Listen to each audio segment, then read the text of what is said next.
Assalomu alaykum, hurmatli talabalar. Iqtisodiyot nazariyasi fanidan ikkinchi semestrdagi 5-mavzuyimiz milliy iqtisodiyotning muvozanatli va mutanosibli rivojlanishi mavzusi bo'yicha ma'ruza mashg'ulotlarimizni olib boramiz. Dastlab mavzuyimizni quyidagi rejalar asosida ko'rib chiqamiz.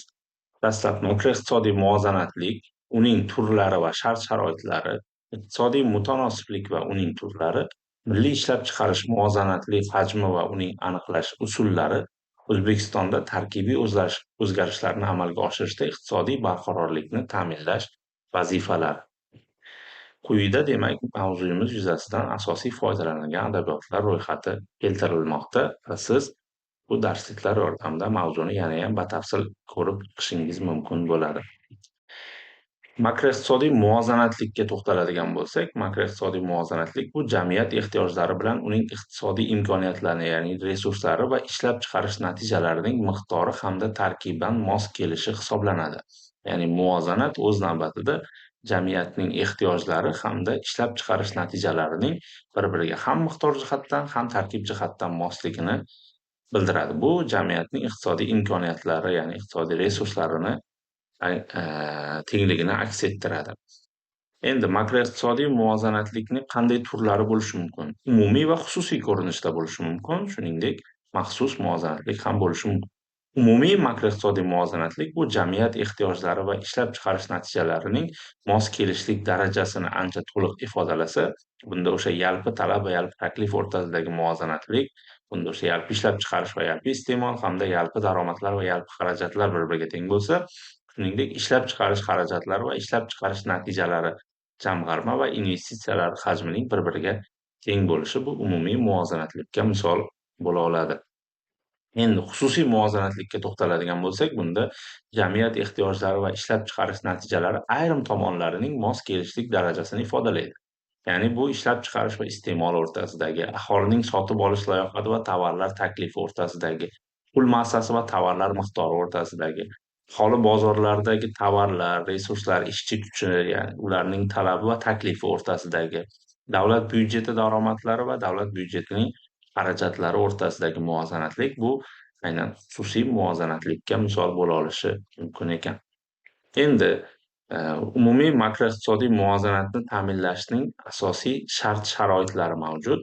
Bunda o'sha iqtisodiy maqsadlarda ishlab chiqarish imkoniyatlarining bir-biriga mos kelishi, jamiyatdagi barcha iqtisodiy resurslardan samarali foydalanish imkonini beradigan xo'jalik mexanizmining mavjud bo'lishi, ishlab chiqarishning tarkibi iste'molning tarkibiga mos kelishi, barcha asosiy bozorlarda talab va taklifning muvozanatligi mavjudligi bu o'z navbatida umumiy makroiqtisodiy muvozanatlikka yoki xususiy makroiqtisodiy muvozanatlikka erishishning asosiy shart-sharoitlari hisoblanadi.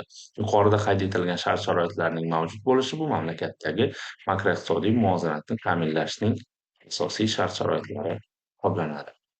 Demak, endi iqtisodiy mutanosiblik tushunchasiga to'xtaladigan bo'lsak, iqtisodiy mutanosiblik bu iqtisodiyotning turli tomonlari, ya'ni tarmoqlari, sohalari o'rtasidagi ishlab chiqarish natijalari va uning tarkibiy qismlari, mamlakat hududiy birliklari o'rtasidagi miqdor va sifat o'lchamlarining mos kelishi nisbati hisoblanadi. Iqtisodiy mutanosiblikning demak mana shu 5 xil ko'rinishdagi turi bo'lishi mumkin. Demak, umumiy iqtisodiy mutanosiblik, tarmoqlararo mutanosiblik, tarmoqlar ichidagi mutanosibliklar, hududiy mutanosibliklar va davlatlararo mutanosibliklar mavjud bo'lishi mumkin ekan. Endi umumiy iqtisodiy mutanosiblikka nimalar misol bo'la olishi mumkin? Umumiy iqtisodiy mutanosiblikka bu yalpi ichki mahsulot va uning tarkibiy qismlari, sof ichki mahsulot, milliy daromad, iste'mol, jamg'arma, tovarlar miqdori va pul massasi, aholi daromadlari va xarajatlari o'rtasidagi mutanosibliklar misol bo'la olishi mumkin. Tarmoqlararo mutanosiblikka sanoat bilan qishloq xo'jaligi, qurilish va transport hamda boshqa tarmoqlar o'rtasidagi o'zaro mutanosibliklar misol bo'la olishi mumkin ekan.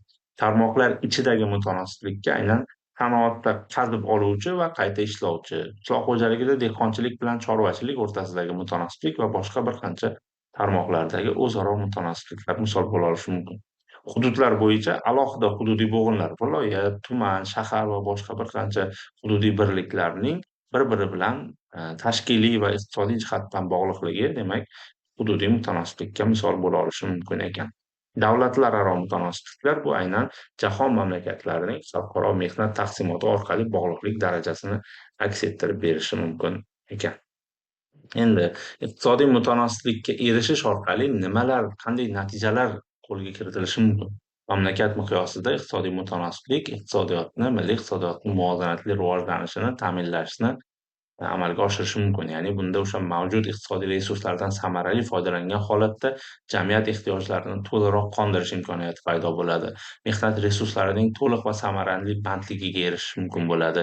Iqtisodiy o'sishni yetarli miqdordagi investitsiyalar bilan ta'minlash va uni muomaladagi pul massasiga bog'lash, eksport va importni o'zaro muvofiqlashtirish asosida tashqi savdo balansining ijobiy qoldig'iga erishish, narxlarning barqarorligiga erishish va uni inflyatsiya ta'siridan aholi himoya qilish imkoniyati paydo bo'lishi mumkin ekan. Endi yuqorida qayd etilgandek, milliy ishlab chiqarish muvozanatli hajmi va uni aniqlashning o'ziga xos usullari mavjud ekan. Bunda demak, ishlab chiqarishning muvozanatli hajmi bu milliy iqtisodiyotning yalpi talab va yalpi taklifning bir-biriga mos kelganda erishiladigan darajasi hisoblansa, aynan ishlab chiqarish muvozanatli hajmini aniqlash uchun birinchi navbatda jami sarflar va ishlab chiqarish hajmini taqqoslash usuli mavjud. Bunda o'sha iqtisodiyotni barcha sarflar miqdori ishlab chiqarishning hajmi, ya'ni sof ichki mahsulot yoki sof milliy mahsulot bilan taqqoslanadi. Ya'ni aholining iste'mol sarflari, korxonalarning yalpi investitsiya sarflari, davlat xarajatlari va chet elliklarning sarflari, ya'ni sof eksport, xorijiy eksportyor va importyorlar o'rtasidagi farq eksportdan importni ayirib tashlash orqali hisoblaymiz. Bu demak, jami mana shu qiymat orqali demak, birinchi o'sha milliy iqtisodiyotning umumiy demak, muvozanatini aniqlashimiz mumkin ekan. Keyingisi bu jamg'arma va investitsiyalarni taqqoslash usuli ham mavjud. Bunda ishlab chiqarilgan mahsulotning har qanday hajmiga mos bo'lgan daromadni aniqlash imkoniyatini beradi. Bunda bu usulning o'ziga xos nima deymiz, kamchiligi sifatida aholi daromadini bir qismini iste'mol qilmasdan jamg'arishi ham mumkin. Bunda jamg'arma o'sha sarflar oqimining bir qismini olib qo'yilishi bo'lib, uning yetishmasligiga sabab bo'lishi mumkin. Ya'ni sarf xarajatlarning qisqarib ketishi ma'lum bir ma'noda iqtisodiyotga salbiy ta'sir ko'rsatishi mumkin. Boshqa tomondan bo'lsa, jamg'arilgan mablag'lar investitsiyalarga aylanib, jami sarflarning yetishmagan qismini to'ldirishi ham mumkin. Bunda o'sha iqtisodiyotning qanchalik pul tez aylanishi, pulning aylanish tezligi hamda pul kredit tizimining samarali ishlashiga to'g'ridan-to'g'ri bog'liq hisoblanadi. Uchinchi usul bu balans usuli hisoblanadi. Bunda o'sha tarmoqlararo balans, moddiy, moliyaviy va ishchi kuchi balanslashuvidan foydalanib, makroiqtisodiy muvozanatlik darajasiga baho beriladi. To'rtinchi usulda xarajat va natijalarni taqqoslash usuli hisoblansa, bunda mahsulot ishlab chiqarishga qilingan xarajatlar yoki mahsulot birligining tannarxi olingan pul daromadlari, ya'ni mahsulot birligini narxi bilan taqqoslanishi orqali demak amalga oshiriladi. Endi O'zbekistonda tarkibiy o'zgarishlarni amalga oshirishda iqtisodiy barqarorlikni ta'minlashning eng asosiy vazifalari sifatida quyidagilar keltirib o'tilgan. Bunda o'sha respublikada tarkibiy o'zgarishlarni amalga oshirishdan ko'zlangan maqsadlar bu iqtisodiyotni tarmoq tuzilishi va hududiy nisbatlarini takomillashtirish, milliy iqtisodiyotning xom ashyo yetishtirishga qaratilgan bir tomonlama yo'nalishini bartaraf etish, ya'ni xom ashyo emas, tayyor mahsulot ishlab chiqarib, eksport hajmini ham aynan eksport mahsulotlarni ham xom ashyo emas, tayyor mahsulotlar bilan ta'minlash, mahsulot turlarini o'zgartirish, uni sifatini yaxshilash va mahsulot birligiga ishlab chiqarish xarajatlarini kamaytirib borish, importning o'rnini bosadigan va eksportga raqobatbardosh mahsulotlar ishlab chiqarish asosida respublikaning iqtisodiy mustaqilligiga erishish, iqtisodiyotni mutanosib va barqaror rivojlantirish asosida aholining turmush farovonligini o'stirib borish asosiy maqsadlar sifatida qo'yilgan.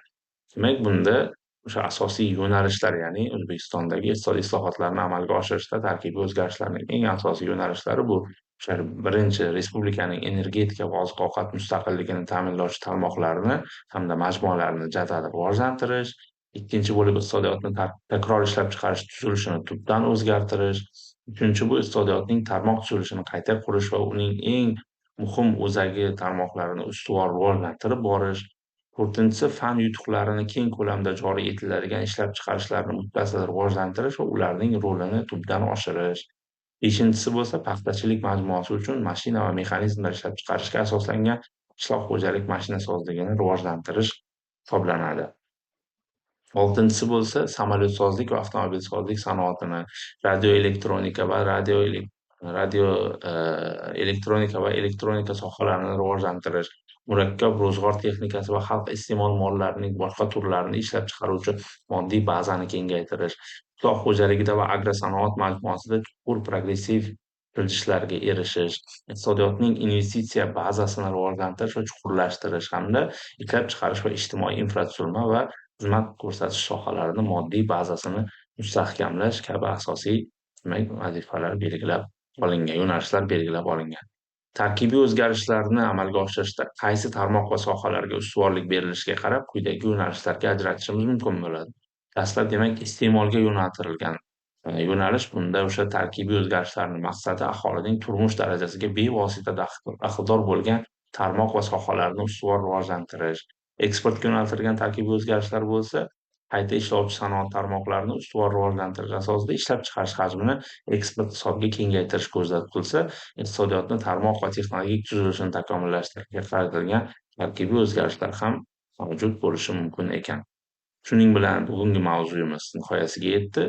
Ushbu mavzu yuzasidan savollaringiz va fikr-mulohazalaringiz bo'lsa, quyidagi keltirilgan elektron pochta manzili orqali bog'lanishingiz mumkin. E'tiborlaringiz uchun rahmat. Salomat bo'linglar.